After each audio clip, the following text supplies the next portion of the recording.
Hello and welcome back to Bookish, and welcome to a sick edition of Bookish today. And I contemplated not making a video today because I didn't feel very well, and you can tell from my voice that I have a cold of some kind, or I don't know, maybe a sinus infection.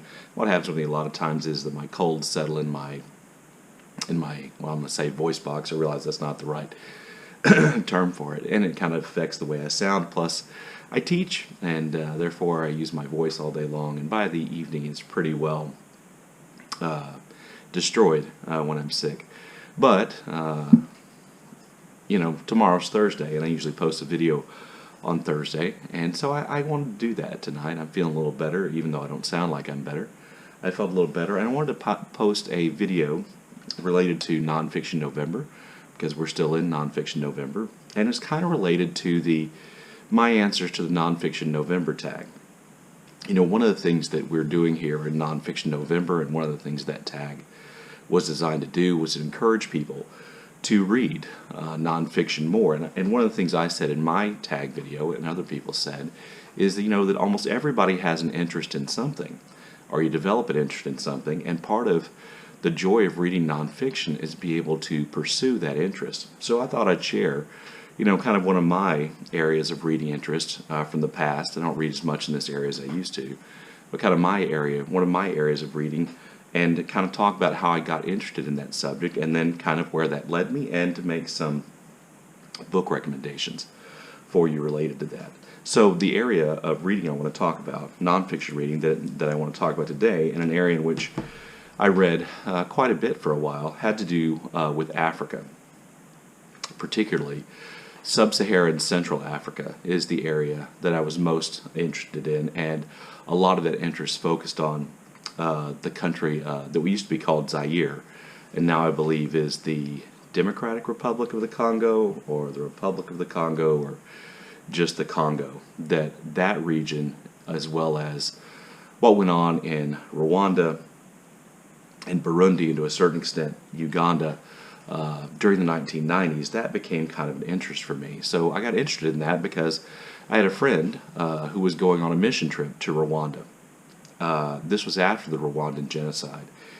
And he was talking about going, and he kind of asked me if I was interested in going, and it just wasn't something I could do at that time, but I did pick up a book because he mentioned he was going to Rwanda, and the Rwandan genocide had been in the news, and I picked up a book, and this is probably the most famous book about the Rwandan genocide. It's called "We Wish to Inform You That Tomorrow We Will Be Killed with Our Families" by Philip Gorevich, I believe is how you say his name, who was a journalist who spent time in Rwanda, and he recorded a lot of the events of the Rwandan genocide and how it actually took place and how it was organized.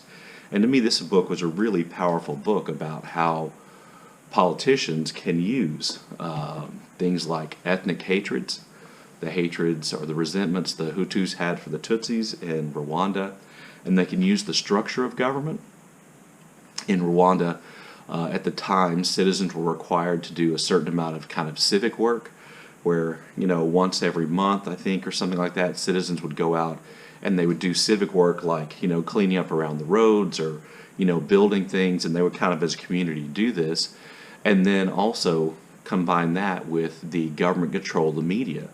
And that these three elements are really how the Rwandan government got the Hutu people of Rwanda to commit mass murder against their Tutsi neighbors, oftentimes within the same village. They broadcast this message that the Tutsis were going to try to overthrow the government, that the Tutsis were a danger. This was broadcast on state-controlled media over and over again for days. Then they said it was the job of all good Hutu Rwandans to go out and to do this kind of community work, only now the community work was killing their Tutsi neighbors. And in that way, some 700,000 or so, I believe, Hutu citizens of Rwanda were killed. And as this began happening, Tutsi people in Rwanda began asking for international aid and asking for help, and none really came. This is, by the way, I also became interested in Doctors Without Borders, or I think it's Médecins Sans Frontières. My French is bad. I became interested in that as well. Well, this is my first introduction to really a discussion about Sub Saharan Central Africa and that area around the Congo and Rwanda and Burundi. And a lot of what is implied in Gorevich's book, We Wish to Inform You That Tomorrow Will Be Killed by Your Families, is that some of this division, some of this hatred between the Hutus and the Tutsis was left over from colonial experience in Africa, in which European countries, in the case of the Congo and Rwanda, I believe they were Belgian in the Congo, and I believe in Rwanda it was a German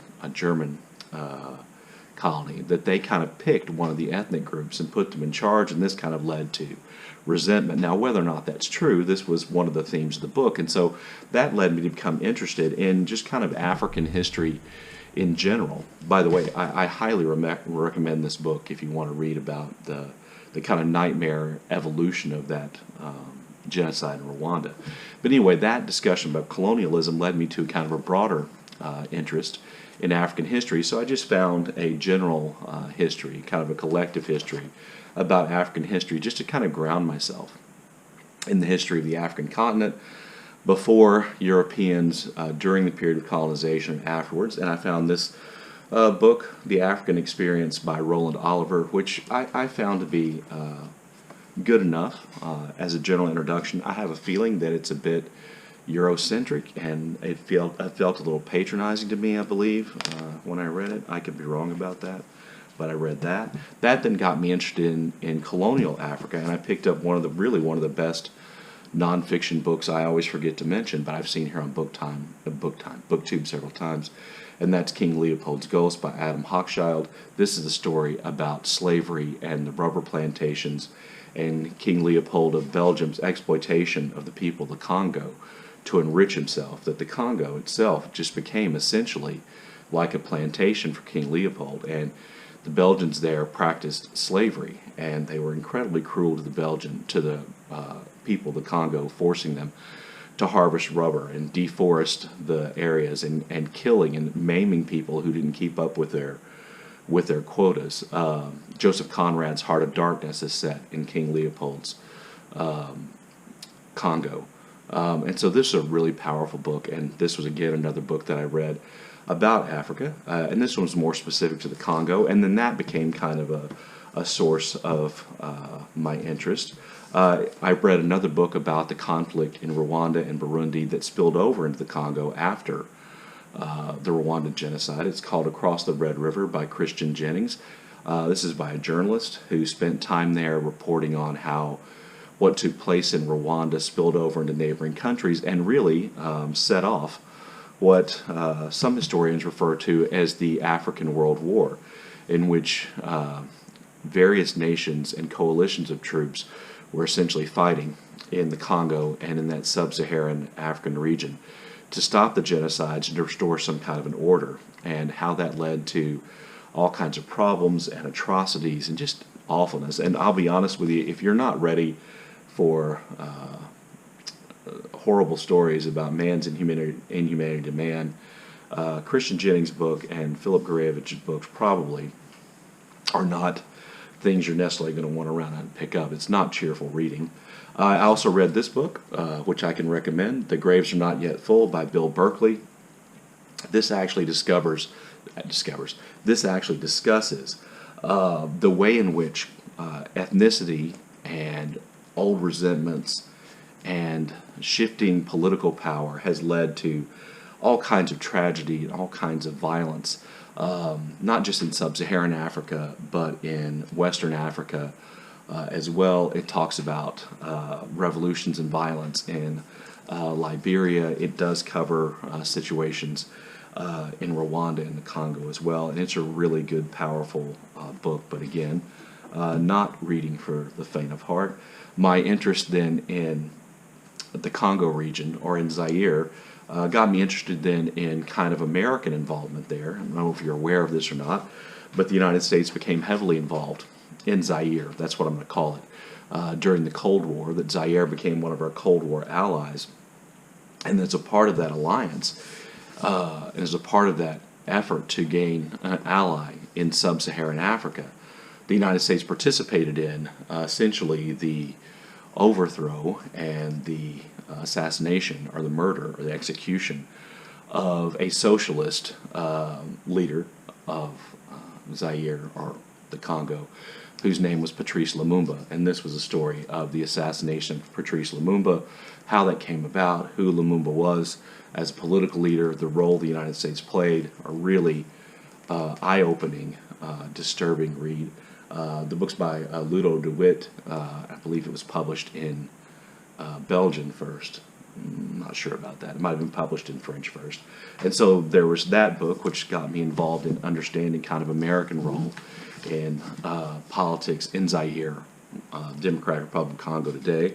And then that led me to this book, which is the last book I'm going to recommend to you if you're interested in the subject. And it's a book by Michaela Wrong, and it's called Living in the Footsteps of Mr. Kurtz, which is a direct reference to Joseph Conrad's Heart of Darkness. And this is the story, essentially, of how the United States became involved in supporting the dictatorship of Mobutu in Zaire, and how we funneled money to him as a part of our Cold War effort to prevent Soviets from gaining influence in Sub Saharan Africa, including building a nuclear reactor in Zaire, which, by the way, is still there. I'm not sure if we've removed the fissionable materials from it or not. But this is a book, again, that I think shows kind of the damaging effects of the Cold War and American Cold War policy in third world countries. In the end, Mobutu